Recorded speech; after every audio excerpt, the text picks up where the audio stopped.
Ya, kita menggunakan teknik double boil. Panaskan air dalam periuk. Lepas tu kita akan cairkan coklat ni. Pastikan coklat ni sejuk dulu baru kita boleh campurkan nestem ya. Tak boleh panas-panas kita tambahkan nestem. Nanti nestem lemau, tak crunchy. Sekarang kita akan buat kulit risol. Kita menggunakan tepung ubi kayu sikit. Makan tepung gandum. Sedikit garam. Mana yang tak ada Milo, korang boleh tukarkan kepada cocoa powder.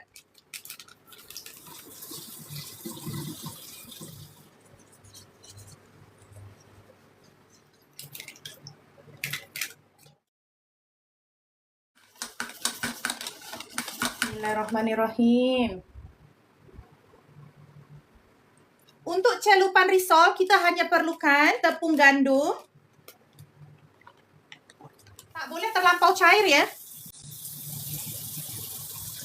Ini untuk celupan. Tambahkan cocoa powder.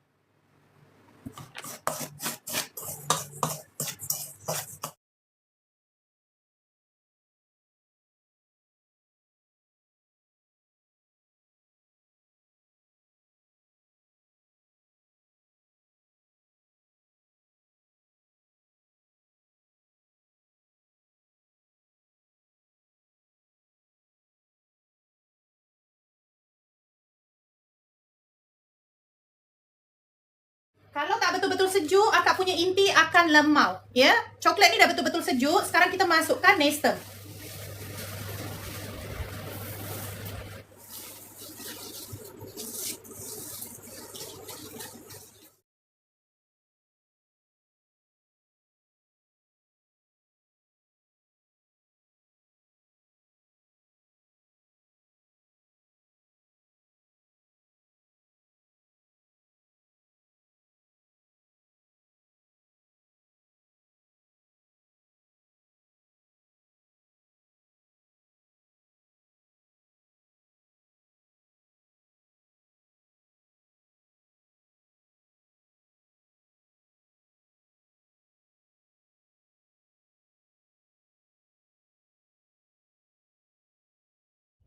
Nampak dia punya inti tu.